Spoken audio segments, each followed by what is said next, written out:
Bonjour à tous. On pense souvent que le trail, c'est notre petite bulle, notre refuge, loin des problèmes du monde.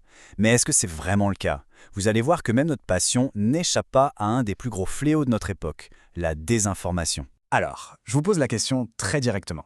Est-ce que vous pensez vraiment que votre passion est à l'abri de ça? Quand vous regardez votre fil d'actu, quand vous lisez les forums, tous ces exploits qu'on vous raconte, est-ce que c'est toujours la pure vérité? Accrochez-vous, on va creuser un peu. Regardez ce chiffre, 6 fois. Une fausse nouvelle, une rumeur, ça se propage 6 fois plus vite qu'une information qui a été vérifiée. C'est une étude très sérieuse du MIT qui le dit. Ça donne le vertige, non? Pour le dire autrement, le mensonge a déjà fait le tour de la planète Trail alors que la vérité est encore en train de faire ses lacets. Bon, concrètement, de quoi on parle quand on dit fake news dans le trail? Attention, ce n'est pas juste une petite erreur dans un classement, une coquille, non. On parle de contenus qui sont créés avec une intention bien précise, celle de nous tromper. Et ça peut prendre plein de formes différentes. Ça peut être des résultats de courses qui sont carrément inventés ou trafiqués, des performances d'athlètes qui sont, on va dire, un peu gonflées pour faire le buzz, mais ça peut aussi être bien plus grave, comme des conseils médicaux complètement faux et dangereux, ou encore des rumeurs lancées juste pour nuire à la réputation d'une organisation de course. Pour que tout ça soit bien clair, on va parler d'un cas très concret. Une histoire qui a fait l'effet d'une bombe dans le monde de l'ultra-trail en 2024. Et c'est la preuve que la désinformation, ça peut toucher tout le monde, même les athlètes au plus haut niveau. Alors, au cœur de cette histoire, on retrouve une très grande athlète, l'américaine Camille Herron et son mari. Et l'accusation est assez dingue. Ils auraient manipulé des pages Wikipédia. Oui, Wikipédia, l'encyclopédie que tout le monde utilise. Et pourquoi? Pour embellir sa carrière et en même temps pour saboter celle de ses concurrentes. Et attention, on n'est pas en train de parler d'une petite correction de faute de frappe. Les accusations sont très lourdes.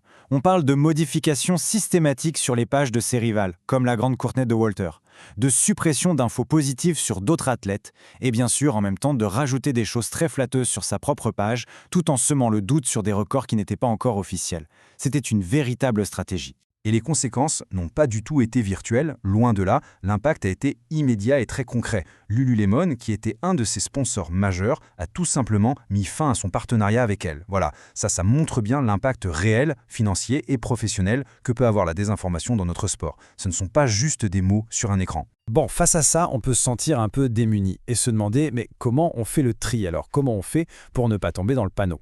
Eh bien, la bonne nouvelle, c'est qu'il existe des réflexes assez simples à adopter. On regarde ça ensemble. Alors, comment on muscle notre esprit critique? Voici 5 signaux d'alarme à toujours avoir en tête. D'abord, la source. Si vous ne la connaissez pas, si elle n'est pas vérifiable, méfiance.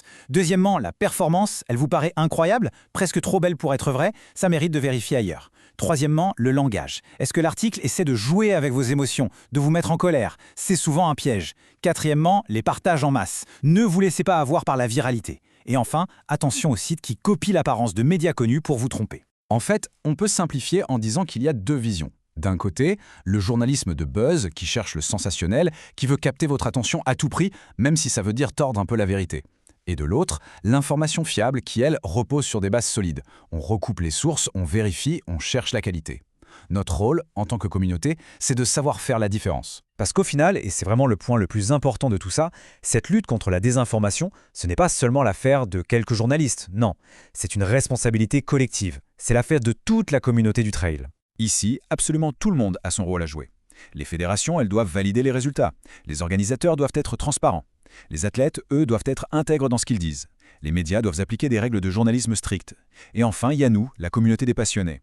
Notre rôle, et c'est notre pouvoir, c'est de cultiver notre esprit critique. On va vous laisser avec cette question.